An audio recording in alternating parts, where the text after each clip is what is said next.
Glória a Deus. Eu quero compartilhar com os irmãos, aleluia, mais uma mensagem dessa série de pessoas que tiveram um encontro com Deus. Eu quero falar hoje a respeito do encontro que Jesus teve com o homem de Gadara, o gadareno. Isso está registrado no Evangelho de Lucas, no capítulo 8, a partir do verso 22. Você pode acompanhar. É uma história tremenda, extraordinária, um milagre surpreendente. O texto de Lucas diz: aconteceu que num daqueles dias entrou ele num barco. Jesus entrou num barco em companhia dos seus discípulos e disse-lhes: passemos para outra margem do lago. Fala comigo, passemos para outra margem. Jesus falou para os discípulos: vamos passar para o lado de lá, e partiram.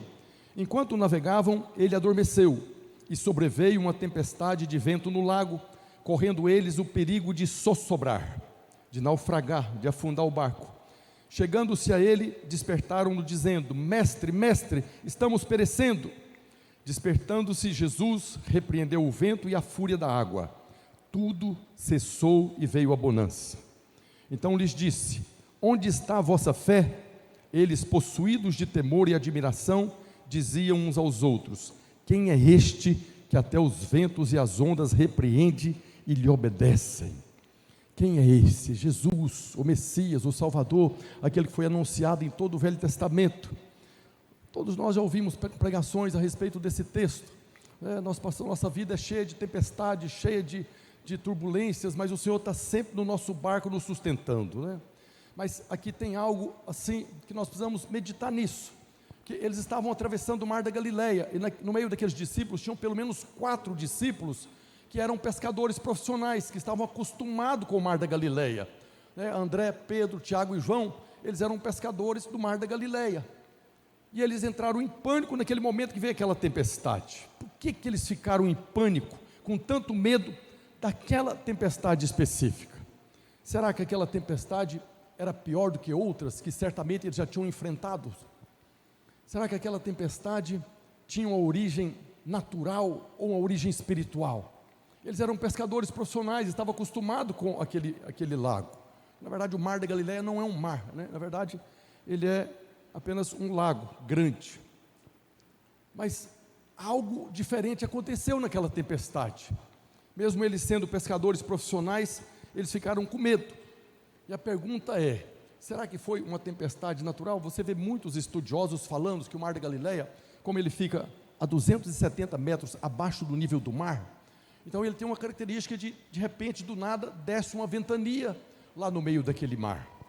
Você vê muitos estudos a respeito disso, que aparentemente poderia ser uma tempestade natural. Mas se fosse apenas uma tempestade natural, será que os discípulos ficariam com tanto medo? Então eu creio que essa tempestade não foi natural. Primeiro, por causa da atitude de Jesus. Quando Jesus levantou, eles acordaram Jesus, e o que Jesus fez? Repreendeu a tempestade. Pela atitude de Jesus repreendendo a tempestade, nós podemos concluir que não era uma tempestade natural, era algo sobrenatural. E nós vemos no texto de Lucas que ele usou a palavra repreendeu, e essa palavra repreendeu no original é epitimal. Epitimal é a mesma palavra que Mateus, no Evangelho de Mateus, usa quando Jesus repreendeu um demônio. Então você vê aqui a mesma palavra para repreender o mar e as águas. Jesus também usou essa mesma palavra para repreender um demônio. Está lá em Mateus 17, 18. Em Mateus 17, 18 está escrito: e Jesus repreendeu o demônio. Jesus epitimal o demônio, e este saiu do menino, e desde aquela hora ficou o menino curado. Assim como ele repreendeu o demônio naquela criança, ele repreendeu também a fúria do mar e das águas. E aí fica a pergunta: será que o diabo tem poder contra o clima? Será que ele tem condição de mudar o clima, de produzir tempestades? Nós vemos Paulo chamando Satanás de príncipe da potestade do ar. Ele é um príncipe, ele é alguém que governa as regiões do ar. E João chama Satanás de príncipe do mundo. Está escrito lá em Efésios 2:2. Paulo falando: nos quais andastes outrora segundo o curso deste mundo, segundo o príncipe da potestade do ar, do espírito que agora atua nos filhos da desobediência. Quando fala de príncipe, principado, está falando de alguém que tem autoridade.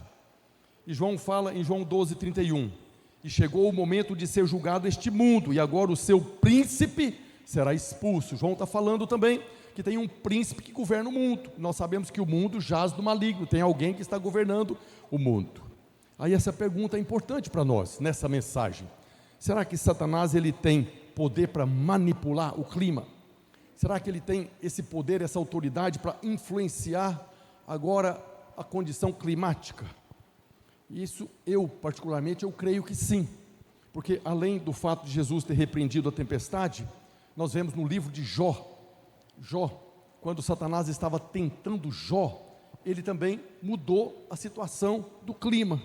Ele fez cair fogo do céu, queimando as ovelhas e os servos, e também fez levantar um grande vento, que atingiu a casa onde os filhos de Jó estavam, provocando a morte de todos. Então lá no livro de Jó, capítulo 1, verso 16, está escrito, Jó 1,16, falava este ainda, um servo de Jó, quando veio outro e disse, fogo de Deus caiu do céu, e queimou as ovelhas e os servos e os consumiu.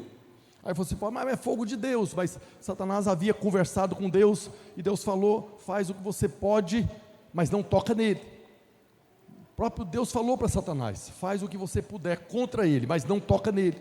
E ele fez cair fogo do céu. Depois em Jó 1,19, eis que se levantou grande vento do lado do deserto, e deu nos 4 cantos da casa, a qual caiu sobre eles e morreram. Só escapei eu para trazer a nova. Então ele tem poder sim, Satanás tem poder para influenciar o clima, mas assim como Jesus repreendeu o vento e a tempestade, pelo poder do Espírito Santo que operava nele, nós também, os filhos de Deus, também temos poder pelo nome de Jesus, para repreender o vento e a tempestade, amém? Seja natural, uma chuva, está chovendo, está atrapalhando o culto, você pode repreender, manda parar e vai parar. Nós já tivemos essa experiência aqui na conferência. Estava no meio da conferência aqui, e aí começou aquele barulhão que faz um barulho, a pastora chamou a igreja, levantou, orou, parou instantaneamente aquela chuva. Isso foi algo que foi testemunhado lá em Santarém. Tinha uma irmã que estava na conferência, ela morava aqui, mudou para Santarém, e lá na reunião da célula, ela falou para a pastora, eu estava lá aquele dia, e eu vi o momento que você orou, e a chuva parou. Então nós também temos essa autoridade, esse poder no nome de Jesus. Que tem muitos irmãos que quando ouvem um negócio desse, fica com medo do diabo, mas Jesus nos deu a mesma autoridade que ele teve para repreender, nós também temos para repreender. Por quê? João fala, porque maior é aquele que está em nós do que aquele que está no mundo. Aquele que está no mundo tem autoridade, tem poder, mas maior é aquele que está em nós, amém? Diga glória a Deus. João fala, 1 João 4,4, filhinhos, vós sois de Deus. De quem você é? De Deus, você é de Deus e tendes vencido os falsos profetas, porque maior é aquele que está em vós do que aquele que está no mundo. E depois que Jesus repreendeu o vento e a fúria da água, ele questionou a falta de fé dos discípulos, né? Esse é um negócio assim surpreendente. Nos outros evangelhos fala, porque sois tímidos homens de pequena fé. Eu fico imaginando, se eu estivesse lá junto com os discípulos, o que eu tinha feito, né? Você está dentro do barco, tranquilo, de repente vem uma tempestade, as ondas, de maneira sobrenatural, o barco está afundando, você vai clamar para o Salvador, Ele é o Salvador, Ele levanta, repreende, olha para você e fala, por que você é tão tímido, homem de pequena fé? E aí eu fico imaginando que os discípulos olharam um para a cara do outro assim, mas fé no que para parar um vento e a tempestade? Eu estava para morrer aqui, ele está falando que nós não temos fé. Então essa é uma pergunta muito importante. Fé no que os discípulos deveriam ter tido para parar a tempestade? Qual que deveria ser a base da fé deles? A fé dos discípulos deveria ser na palavra de Deus, assim como a nossa fé. A nossa fé é fundamentada, a nossa fé é o firme fundamento, nossa fé está fundamentada. E qual que era a fé que eles deveriam ter tido? Naquilo que Jesus falou, lá no verso 8, Lucas 8, 22, Jesus falou, passemos para outra margem do lago. Jesus chegou para eles, entra no barco, vamos para o lado de lá. Se Jesus, que era Deus, falou, vamos para o lado de lá, era certo que eles chegariam do outro lado. A fé deles deveria estar fundamentada apenas naquilo que o próprio Senhor Jesus disse. Agora o Senhor não falou que não ia ter problema. Jesus chegou e falou, vamos para o lado de lá, mas não falou, vamos tranquilo, não vai ter problema nenhum, vai ser tudo em paz. Ele não falou isso, ele não falou que não haveria tempestade, ele não falou que não haveria o ataque do diabo, ele só disse que nós vamos passar para o lado de lá. E aí com isso nós precisamos aprender que o Senhor não nos livra das tempestades. As tempestades que vêm sobre a nossa vida, sobre a nossa casa, sobre a nossa família, sobre a nossa vida financeira, ela está relacionada a esse mundo que jaz do maligno. Nós habitamos nesse mundo. O Senhor nos garantiu que nós chegaremos do outro lado, amém? Nós vamos chegar do lado de lá, mas nós estamos sujeitos a passar por todas as tempestades. O que Ele faz é nos fortalecer pela fé para atravessar cada uma dessas tempestades. Nós temos muitas promessas de Deus. Olha o que está escrito lá em Isaías 43. Isaías 43, a partir do verso 2, está escrito: quando passares pelas águas, eu serei contigo. O Senhor não falou, eu não vou tirar você de passar pelas águas, mas eu vou estar lá contigo. Quando pelos rios, eles não te submergirão. Quando passares pelo fogo, não te queimará, nem a chama arderá em ti, porque eu sou o Senhor teu Deus, o Santo de Israel, o teu Salvador. Baseado nisso aqui, nós temos a promessa de que nós vamos passar do lado, vamos chegar do lado de lá. Pode ser a água turbulenta do jeito que for, pode ser o rio que tentar nos afogar, não vai nos afogar, pode ser o fogo tentando nos queimar, não vai nos queimar. Por quê? Porque Ele é o Senhor Deus, o nosso Salvador. Diga glória a Deus. Então Ele não vai nos livrar das águas, Ele não vai nos livrar do rio, não vai nos livrar do fogo, mas Ele vai estar lá conosco e nós vamos atravessar, porque nós cremos que Ele é o nosso Salvador. O fundamento da nossa fé para isso aqui é: eu tenho um Salvador. Independente do que o diabo se levantar contra mim, eu tenho alguém que é por mim e que vai me conduzir nesse processo. Então a palavra de Deus já foi liberada sobre nós. Cada um de nós temos palavra de Deus, de prosperidade, de cura, de ministério, e nós só temos que permanecer, independente da tempestade que vem, e as tempestades vêm. Não tem como de nós sermos livrados das tempestades. O que vai fazer a diferença na nossa vida, na nossa casa, no nosso ministério, é onde nós estamos fincados, é onde nós estamos edificados e sendo edificados. Nós vemos Jesus falando em Mateus 7, a partir do verso 24, Ele diz: todo aquele, pois, que ouve as minhas palavras e as pratica, será comparado a um homem prudente que edificou a sua casa sobre a rocha. Caiu a chuva, transbordaram os rios, sopraram os ventos e deram com ímpeto contra aquela casa, que não caiu, porque fora edificada sobre a rocha. E todo aquele que ouve estas minhas palavras e não as pratica, será comparado a um homem sensato que edificou a sua casa sobre a areia. A mesma chuva caiu, os mesmos rios transbordaram, sopraram os ventos e deram com ímpeto contra aquela casa, e ela desabou, sendo grande a sua ruína. Os ventos e as tempestades sempre virão contra nós, contra a nossa casa, contra o nosso casamento, contra os nossos filhos, contra o nosso ministério. Agora, o que faz a diferença é onde você está.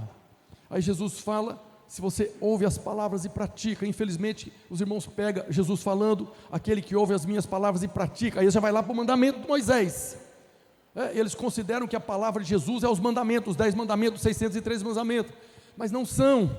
A palavra de Moisés é a palavra de Deus, mas é Moisés. Jesus está falando aquele que ouve as minhas palavras e as pratica. Qual que é o mandamento? Novo mandamento vos dou, que vos ameis uns aos outros como eu vos amei. Ele não está cobrando que você faça nada, Ele só está falando que você faça o que primeiro você recebeu dEle. Nós amamos porque Ele nos amou primeiro, nós perdoamos porque Ele nos perdoou primeiro, nós manifestamos graça, favor imerecido para quem está do nosso lado, porque nós recebemos graça primeiro. Se nós estamos edificados sobre aquilo que Ele falou, o fundamento nosso é o que Ele falou. Ele falou para os discípulos: vamos passar para o lado de lá. Pronto, está resolvido, vamos passar para o lado de lá. Se o barco afundasse, abriria o mar e eles chegariam do outro lado caminhando, ou por cima das águas. A verdade que nós temos que crer, a nossa fé, é que Ele falou que vamos para o outro lado, seja por cima, seja por baixo, seja de maneira sobrenatural sendo transladado, nós vamos chegar do lado de lá, amém? Então as tempestades sempre vêm, e por isso essa passagem é tão importante para nós. Nós vemos a história do homem que foi liberto, das pessoas que estavam ali que rejeitaram Jesus, mas ela é muito importante para nós compreendermos que as tempestades sempre virão. Nós oramos, nós repreendemos, nós oramos para não passar por aflição, mas é inevitável que num momento ou outro elas vão aparecer. E nós vemos 3 evangelhos Mateus, Marcos e Lucas, descrevendo a respeito desse momento no ministério de Jesus. Quando você vê 3 evangelhos gastando um tempo para falar de uma passagem, isso significa que ela é muito importante. Muito importante. O Espírito Santo usou 3 discípulos, 3 evangelistas para escrever a respeito de um fato que aconteceu. Para nós é muito importante compreendermos o que está aqui dentro dessa mensagem, que certamente vai fazer mudança na nossa vida. E os 3 evangelistas dizem que depois da tempestade, quando veio a bonança, quando eles chegaram do outro lado do mar da Galileia, Jesus se encontrou com um homem de Gadara, que estava completamente endemoniado. Assim que ele chegou do outro lado, ele encontrou um homem. Ele foi lá para encontrar esse homem, aquele homem que era desprezado, rejeitado por todos. Jesus, mais uma vez, atravessa o mar da Galileia para encontrar um homem, assim como ele fez com a mulher samaritana, assim como ele fez com o cego Bartimeu, assim como ele fez com Zaqueu, assim como ele fez com todos os homens que ele chegou e chamou, inclusive o jovem rico. Ele chegou lá e encontrou esse homem de Gadara, na terra dos Gerazenos. Gadara era a cidade. Você vai ver que Marcos e Lucas falam dos Gerazenos, mas Mateus fala dos Gadarenos.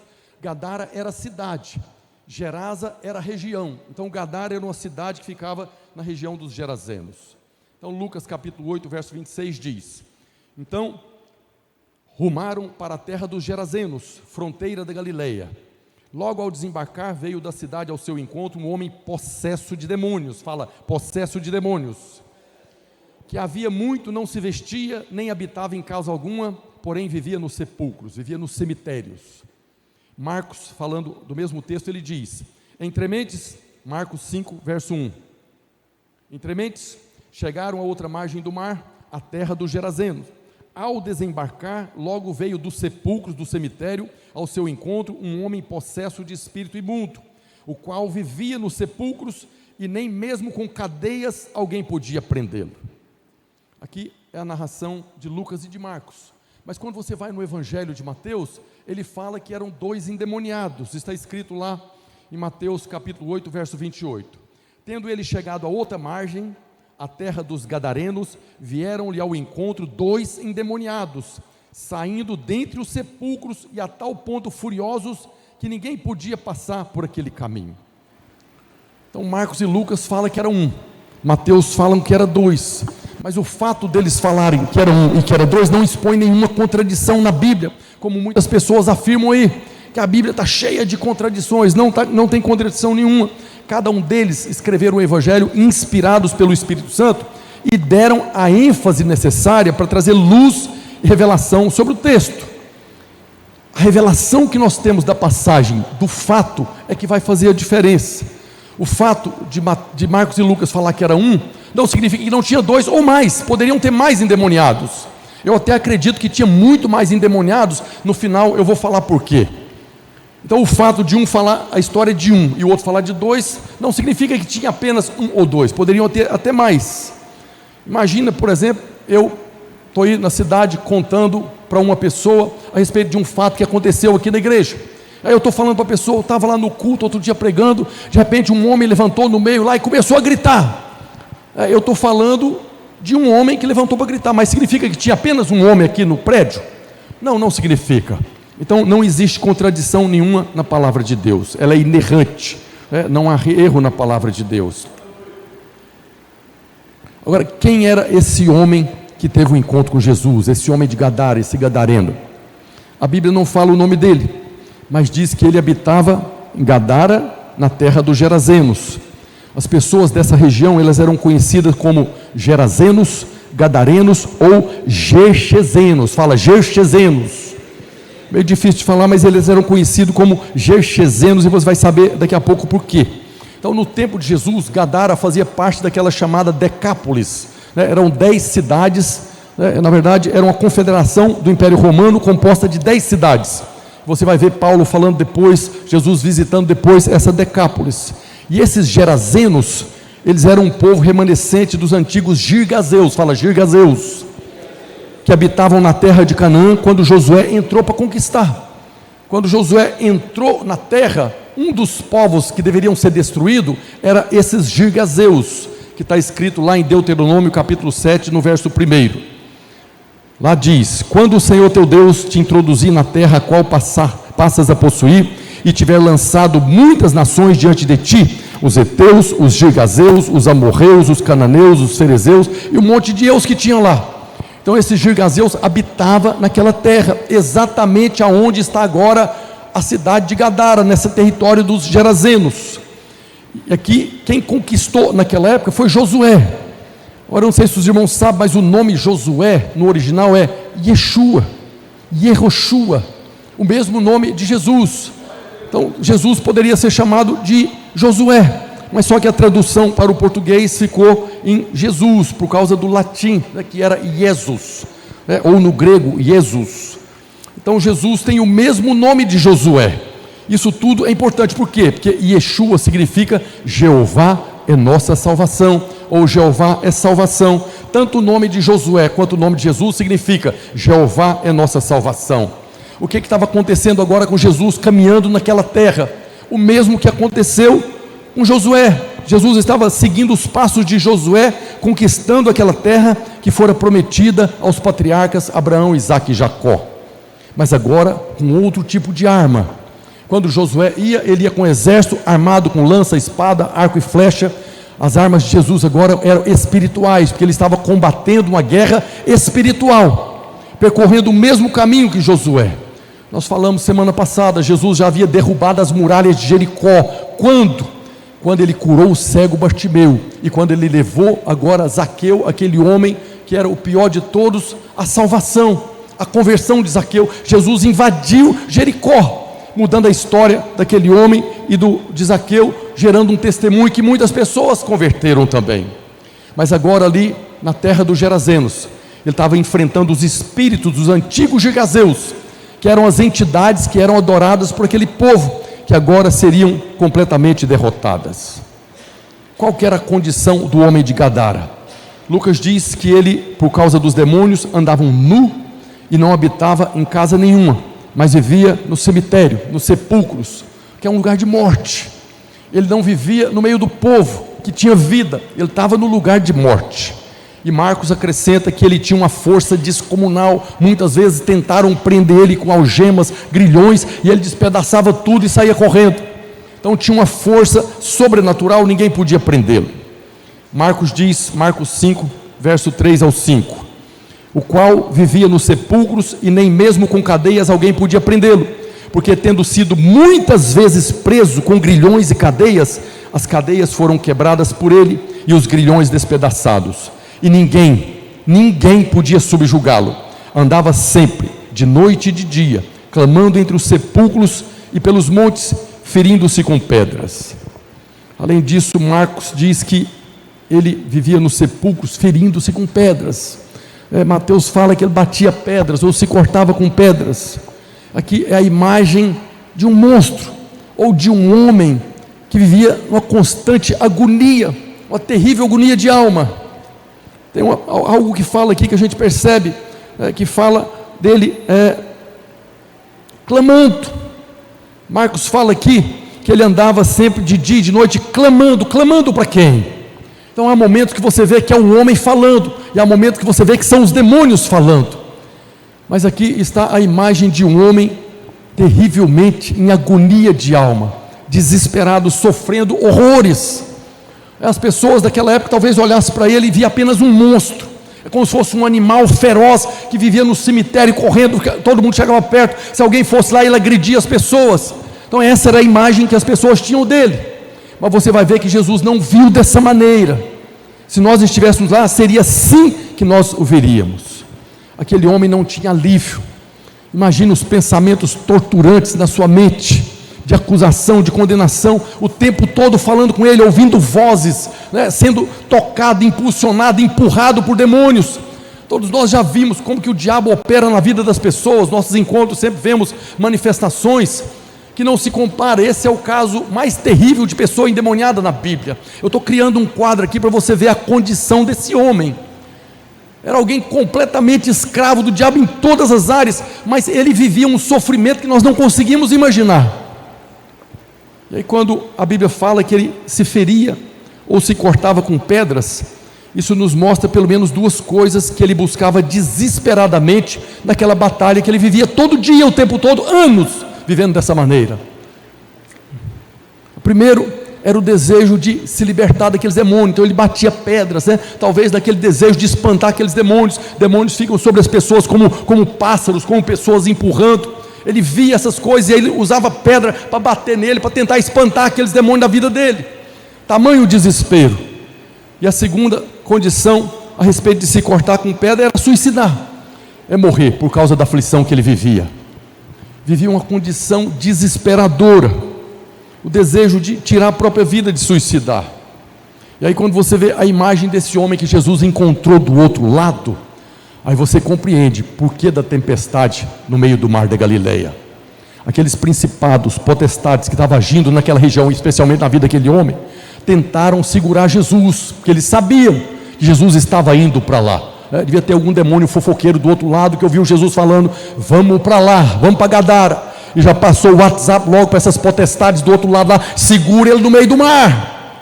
E aí veio aquela tempestade para impedir Jesus de chegar aonde aquele homem estava. Mas Jesus atravessou, apesar da tempestade. Mesma coisa na nossa vida. Apesar das tempestades que nós enfrentamos, o Senhor está conosco e Ele vai nos levar para o outro lado. Lucas 8:28 diz: quando Jesus chegou, e quando viu, Lucas 8:28, e quando viu a Jesus, o homem prostrou-se diante dele, exclamando e dizendo em alta voz: que tenho eu contigo, Jesus, Filho do Deus Altíssimo? Rogo-te que não me atormentes. Porque Jesus ordenara ao espírito imundo que saísse do homem, pois muitas vezes se apoderaram dele. O texto está falando que o homem ajoelhou diante de Jesus e falou. O homem ajoelhou, mas quem falou foram os demônios. Então quando o homem viu Jesus, correu e prostrou diante dele. Esse ato, essa atitude de se prostrar, fala de adoração. Aquele homem que estava terrivelmente possesso, ele viu Jesus, se lançou aos pés dele. Lembra do jovem rico que chegou e se prostrou diante dele? Adorou. Esse homem adorou a Jesus. Ele prostrou e adorou. E aí você pode imaginar o desespero desse homem, ele que vivia nos cemitérios, longe da família, nu, se ferindo com pedras, se alimentando, sabe lá do quê? A gente conhece histórias escabrosas, os necrófagos, pessoas que comem carne de cadáver, vai para o cemitério nesses rituais das trevas e desenterra e come carne podre de cadáver. Outros mais possessos ainda têm relação sexual com cadáver. Coisas horrorosas acontecem hoje, isso acontece hoje, imagina naquela época. Esse homem vivia nessa condição, e muitas pessoas imaginam que ele não tinha nenhuma consciência, mas ele tinha consciência. Apesar de ele ser o pior caso na Bíblia de alguém endemoniado, ele tinha um controle suficiente para correr até Jesus e adorar. Então não existe ninguém que é totalmente governado pelo diabo.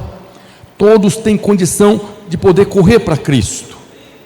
Ele vivia em constante agonia, procurando alívio, e de repente desce alguém do barco, aparece diante dele alguém diferente. Jesus era diferente, Jesus não olhava com condenação, Jesus não olhava com medo. E aquele homem que estava vivendo aquela aflição, aquela agonia, anos, de repente ele vê alguém diferente, que olha para ele com olhos de amor, compaixão, e repreendeu os demônios. Está escrito lá em Marcos 5, a partir do verso 6. Quando de longe viu a Jesus, quando o gadareno viu Jesus de longe, correu e o adorou, exclamando com alta voz: que tenho eu contigo, Jesus, Filho de Deus Altíssimo? Conjuro-te por Deus que não me atormente. Porque Jesus lhe dissera: espírito imundo, sai desse homem.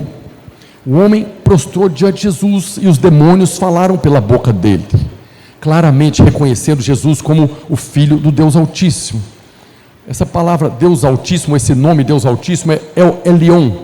Aqueles demônios viram Jesus e chamaram Jesus de El Elyon. El Elyon significa superior, altamente elevado, exaltado, aleluia.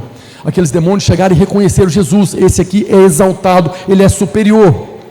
É aquelas histórias que nós já ouvimos, de pessoas que vai no centro espírita, terreiro de macumba, acreditando que ali realmente tem Deus, e de repente algum crente desavisado, algum crente carnal vai para conhecer, Eu já vi vários testemunhos de um crente inocente que foi convidado, vamos para a igreja. Alguém convidou, tinha uma vizinha do condomínio que nós morávamos em Goiânia, aquela crente desviada, não vai na igreja. Um domingo, a vizinha lá, muito amiga dela, convidou, vamos para a igreja? Mas vamos, e ela foi. Só que ela disse que chegou na igreja, era esquisito, que tinha uma mesa lá no meio, o povo sentado em volta, mas a igreja, vamos participar aqui, né? E logo começou o povo bater a mão na mesa lá. Isso era um ambiente sofisticado, eram pessoas que tinham uma boa condição. De repente, aquela pessoa que estava incorporando olhou para ela e xingou ela com aqueles nomes descabrosos, os nomes mais horríveis: some daqui, você está atrapalhando. E aí a amiga que convidou ela chamou lá para fora: vamos sair, está atrapalhando aqui. Mas você é crente? Eu sou crente. Você não sabia? Não, você me chamou para a igreja, eu vim. Então as entidades não baixam quando tem alguém ali, porque habita em você aquele que é superior, aquele que é exaltado, aquele que é altamente elevado. Esse é o nosso Deus. Nós vemos outra menção de El Elyon, está lá no livro de Gênesis, quando Melquisedeque, o sacerdote do Deus Altíssimo, levou pão e vinho para Abraão. Está escrito lá em Gênesis 14:18, Melquisedeque, rei de Salém, trouxe pão e vinho, era sacerdote do Deus Altíssimo El Elyon. O pão e vinho aponta para a nova aliança, que seria consumada em Cristo, que trouxe libertação aos cativos. Diga glória a Deus. Melquisedeque já anunciava: o pão e o vinho, o corpo e o sangue vai trazer libertação aos cativos. E Satanás e seus demônios conheciam Jesus e o poder que ele tinha para sujeitar e dominar sobre as trevas. Nós fomos criados, lembra lá no livro de Gênesis: sujeitai e dominai sobre os peixes do mar, sobre as aves do céu, sobre todo animal rasteiro pela terra. Eles sabiam que Jesus tinha autoridade para sujeitar e dominar. Aí na sequência do texto, Lucas 8, a partir do verso 30, perguntou-lhe Jesus: qual é o teu nome? Respondeu ele: Legião, porque tinham entrado nele muitos demônios. Rogavam-lhe que não os mandasse sair para o abismo. Ora, andava ali pastando no monte uma grande manada de porcos. Marcos fala que eram 2.000. Rogaram que lhes permitisse entrar naqueles porcos, e Jesus permitiu. Tendo os demônios saído do homem, entraram nos porcos, e a manada precipitou-se de espinhadeiro abaixo para dentro do lago e se afogou, morreu. Esse foi o processo de libertação do homem de Gadara. Quando Jesus desceu do barco, o homem veio e adorou, ajoelhou e adorou. E aí os demônios reagiram falando com Jesus. Mas Jesus não teve conversa com o diabo. Antes do homem se ajoelhar, Jesus já repreendeu, né? Não marcou entrevista, não pegou o microfone: qual é o seu nome? Não ficou conversando, não, já chegou e expulsou logo. Tem muitas cenas que você vê que marca o dia: quarta-feira que vem vai ter uns demônios aqui, então vem aqui para participar. Não, Jesus não tem conversa. Nós não temos nada a ver com o império das trevas. A nossa palavra é: sai em nome de Jesus. E foi isso que ele fez quando veio aquele homem desesperado, naquela condição, parecendo um monstro. Imediatamente Jesus repreendeu o demônio. Mas como aqueles demônios não saíram imediatamente, aí agora Jesus perguntou o nome deles. E eles disseram legião, porque eram muitos, mas muitos. A menção de legião aqui remete para o Império Romano, as legiões romanas de soldados, né? Eu já vi estudos, por exemplo, que as legiões romanas tinham de 3.000 a 12.000 soldados. Mas há um consenso geral entre os teólogos estudiosos que é 6.000, que no geral as legiões romanas tinham 6.000 soldados. Então nesse homem havia 6.000 demônios, 6.000 entidades estavam atuando no corpo desse homem. E quando eles falaram que o nome era legião, Jesus entendeu na hora. Tem alguns testemunhos, não sei se é testemunho, se é brincadeira dos irmãos, que no passado lá em Goiânia os irmãos iam expulsar demônio, tinha aquelas coisas meio místicas, né? Vai saindo, faz a fila, sai de 2 a 2, de 2 a 2 vai saindo, né? Se tem 6.000 demônios de 2 a 2, vai ficar uns 4 dias saindo demônio, né? Jesus chegou e falou, repreendeu: sai agora em nome de Jesus, tem que sair tudo uma vez. Mas eles clamaram a Jesus, falaram o nome é legião e clamaram para Jesus: não nos manda para o abismo. Então teve um momento ali de misericórdia, né? Os demônios ficaram com medo de alguma coisa e falou para Jesus: não nos manda para o abismo, deixa a gente entrar nos porcos. E aí, que abismo é esse que eles estavam com medo? Nós vemos lá em Apocalipse capítulo 20, verso 1, fala de um abismo, né? Então vi descer do céu um anjo, tinha na mão a chave do abismo e uma grande corrente. Ele segurou o dragão, a antiga serpente, que é diabo, Satanás, e o prendeu por 1000 anos. de um anjo poderoso, pegou uma chave, um cadeado, uma corrente muito grande, amarrou Satanás e prendeu nesse lugar chamado abismo. Então nós vemos aqui que abismo é o lugar onde Satanás está preso. Satanás não está solto. Tem muitos irmãos que pensam que o inferno é o trono do diabo. Não, o inferno é a prisão onde ele está preso. O diabo não tem governo sobre nada em relação à vida do homem, ele está preso. Ele continua governando o mundo porque o homem deu o mundo para ele. Mas o inferno não é o trono do diabo, o inferno é o lugar de condenação. Por isso que as pessoas que não creem em Jesus vão para lá também. Então o abismo é onde ele está preso. E nós sabemos que existe uma hierarquia, tanto no reino de Deus, a hierarquia dos anjos, né? Existem os príncipes, né? Hoje Miguel, Gabriel, existem os anjos depois, os capitães de 1000, capitão de 100, a mesma coisa tem no império das trevas. Então existe uma hierarquia no império das trevas e eles têm que prestar conta. À medida que a gente vai convivendo com muitos irmãos, as experiências de conversão, você vai vendo como que eles falam que existe uma hierarquia. Você vê em algumas religiões, por exemplo, que eles vão crescendo de grau. Então ele tem uma consagração inicial para uma entidade, depois que ele adquire conhecimento, ele é consagrado a uma entidade superior, né? E aquela entidade inferior não pode resistir, porque o outro é maior do que ele, né? Até chegar lá no tal do 33. Então existe uma hierarquia.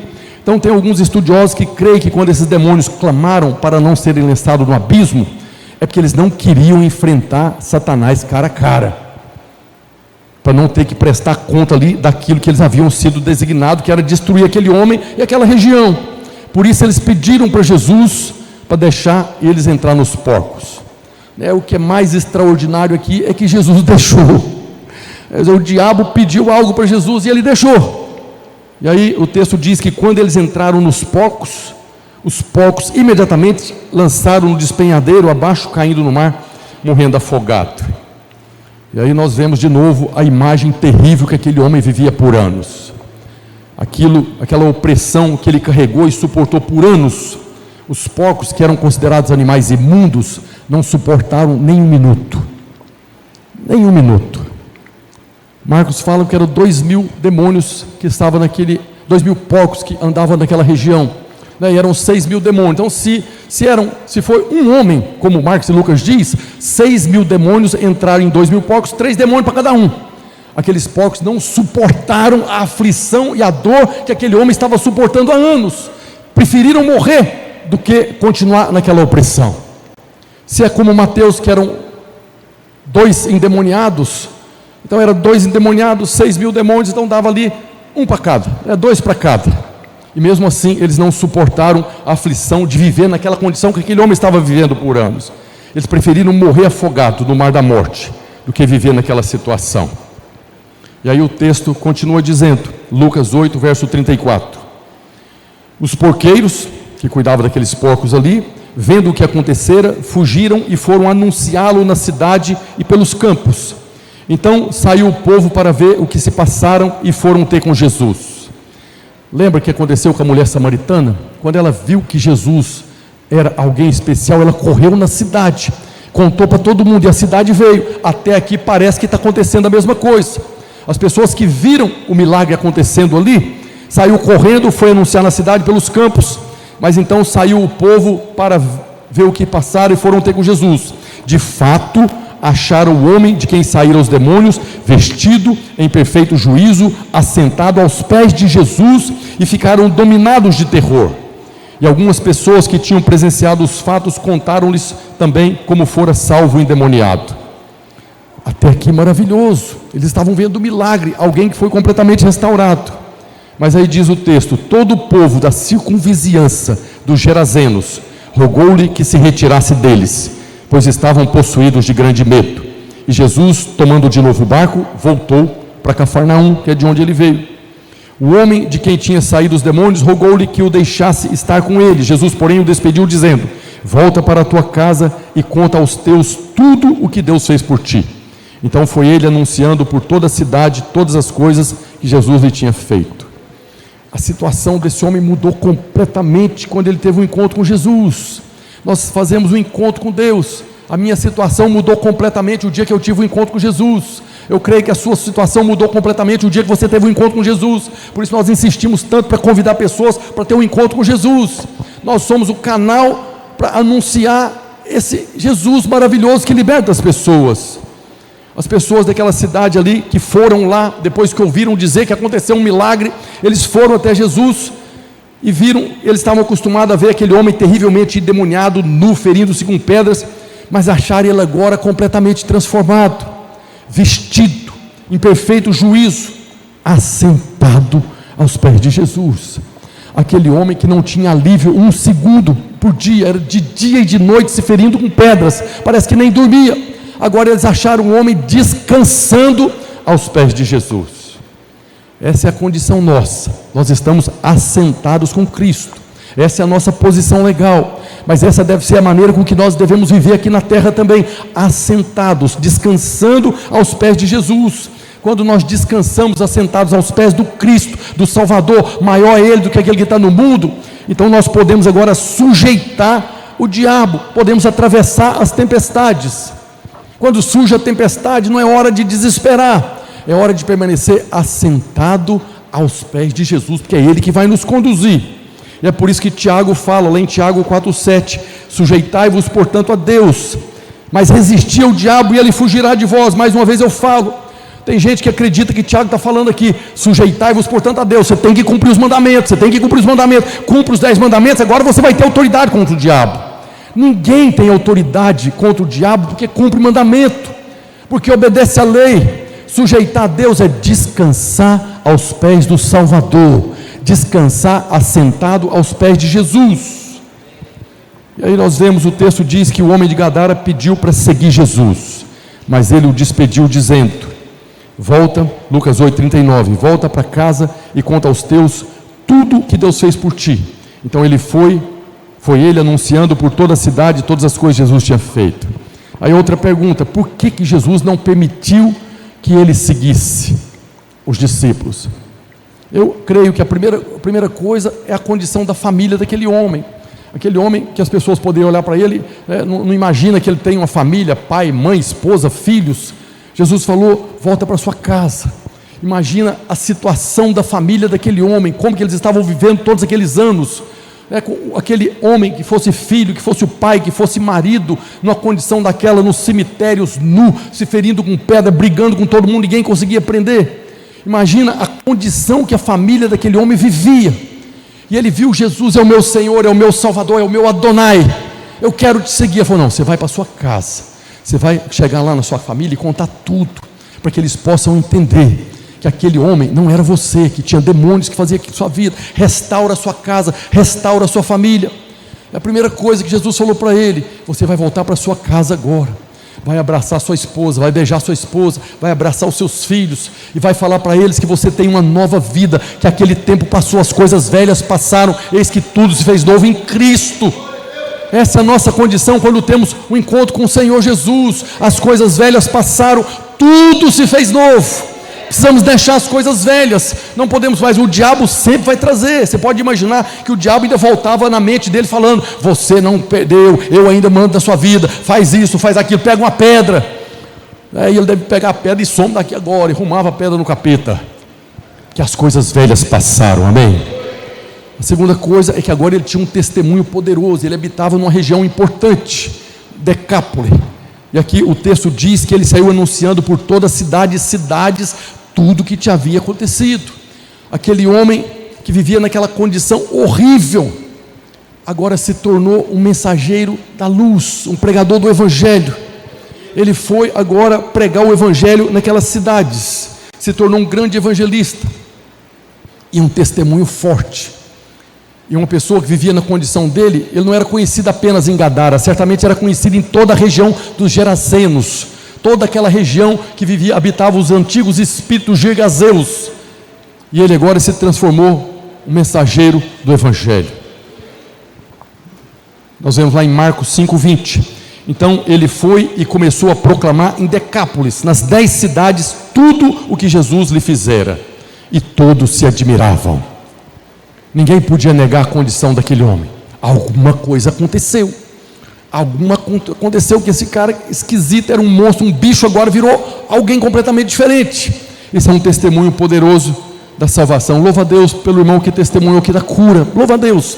nós precisamos testemunhar aquilo que recebemos da parte de Deus, que há pessoas necessitando exatamente da mesma coisa que você recebeu, e se de graça você recebeu, o outro também pode receber de graça. Nós vemos depois, lá em Marcos 7,37, que Jesus, passando por Decápolis, ele surpreendeu mais uma vez aquele povo, curando e pregando o Evangelho, e as pessoas falavam a respeito de Jesus. Marcos 7,31 diz: mais tarde Jesus, visitando a região de Decápolis, de novo se retirou das terras de Tiro e foi para Sidom, por Sidom até o mar da Galileia, através do território de Decápolis. Isso era Jesus, que estava indo, passando por Decápolis. E no verso 37 diz: maravilhavam-se sobremaneira, dizendo: tudo ele tem feito esplendidamente bem, não somente faz ouvir os surdos, como falar os mudos. Esse é o povo de Decápolis testemunhando a respeito de Jesus. Essa é a história do homem de Gadara, que teve um encontro com Jesus, que teve a sua vida completamente transformada, saindo de uma posição de opressão extrema, de um sofrimento terrível por anos, para um pregador do Evangelho. Através dessa mensagem, nós devemos aprender o que o Novo Testamento nos ensina. Nós vivemos uma guerra, uma batalha espiritual, não mudou. Quando Jesus voltar e consumar todas as coisas, isso vai passar. Mas enquanto nós habitamos nesse mundo caído, que jaz do maligno, nós estamos em guerra. O mundo é o campo de batalha entre as forças do céu, celestiais, e os poderes das trevas. O Novo Testamento faz uma analogia da Arca de Noé. Nós sabemos que a Arca de Noé aponta para a igreja, e a igreja é o exército de Deus aqui na terra. Então, qual que é a imagem da igreja? Nós somos esse povo que estamos em um navio de guerra, navegando sobre o mar da morte, que é o mundo. A Arca de Noé, a igreja, não é um cruzeiro de férias como muitos pensam. Nós não estamos num cruzeiro de férias, estamos debaixo da graça, estamos debaixo do favor, mas nós estamos numa posição, num navio de guerra, navegando sobre o mar da morte, que é o mundo. Nós precisamos nos posicionar. Nós não podemos pensar que a guerra acabou, Jesus já venceu lá na cruz, nós já temos a vitória. É certo que nós vamos chegar do lado de lá, mas nós ainda estamos atravessando esse mar da morte. Nós estamos atravessando o mar da morte, mas já está preparado para nós a Nova Jerusalém, aleluia. É certo que nós vamos chegar na Nova Jerusalém, mas por enquanto nós estamos num navio de guerra, que é a igreja, e é por isso que o diabo fica tirando pessoas da igreja, levando para lá, desigrejado, desviado. As pessoas estão achando que estão num navio de cruzeiro, atravessando um oceano, um transatlântico maravilhoso. Não, nós estamos numa guerra. Nós somos o exército de Deus, que fomos arregimentados, né? A Bíblia fala que nós fomos chamados, nós fomos alcançados, fomos escolhidos. Não, nós fomos arregimentados. Nós fomos chamados para alistar, para fazer parte de um exército, que é o exército de Deus aqui na terra. E é por isso que Paulo fala lá em Efésios capítulo 6, verso 11, ele diz: revesti-vos de toda a armadura de Deus, para poderdes ficar firmes contra as ciladas do diabo. É hoje, é nessa dispensação da graça. A armadura não é uma toalha de praia. A armadura é algo que nós colocamos para combater um combate. Nós devemos estar preparados para combater um combate. Se você pensar um segundo aí das coisas que acontecem na sua vida, você vai ver que tem muito levante, muita resistência, muito ataque do diabo. Mas Efésios 6,3, Paulo diz: portanto, tomai toda a armadura de Deus, para que possais resistir no dia mau, no dia da tempestade, no dia que o mar começa a querer afundar o barco, e depois de teres vencido tudo, permanecer inabaláveis. Nós precisamos nos posicionar.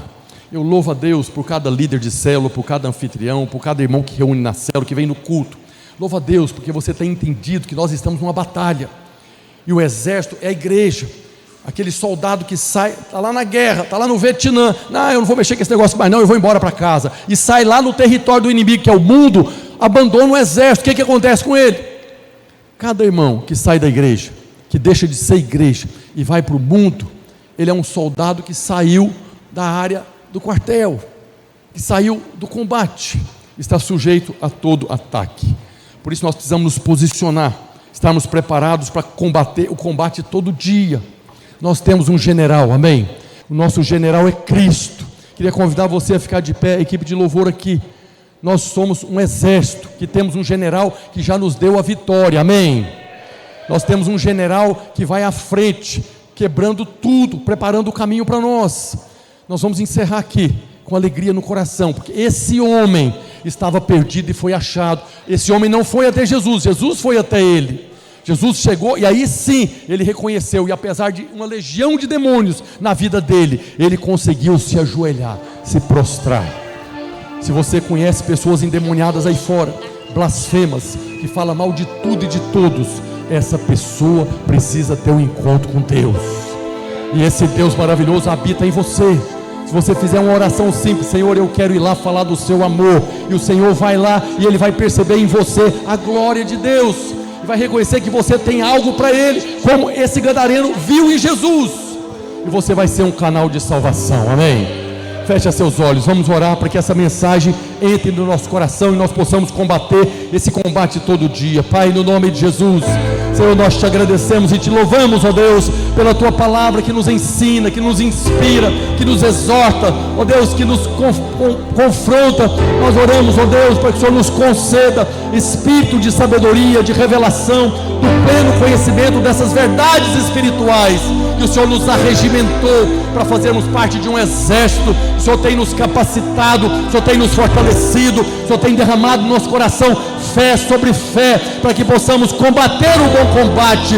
Nós oramos hoje para que nós, como Igreja Videira Manaus, nos posicionemos como um verdadeiro exército que está enfrentando o império das trevas, e chegaremos do outro lado, porque o nosso general é Cristo, nosso general exaltado, altamente elevado, superior, El Elyon é o nome do nosso Senhor. Assim nós oramos, essa é a nossa oração, em nome de Jesus. Diga glória a Deus. Então se posicione agora como um valente do Senhor, como um soldado. Vamos marchar juntamente com o nosso general, que é Cristo. Aleluia! Marchando!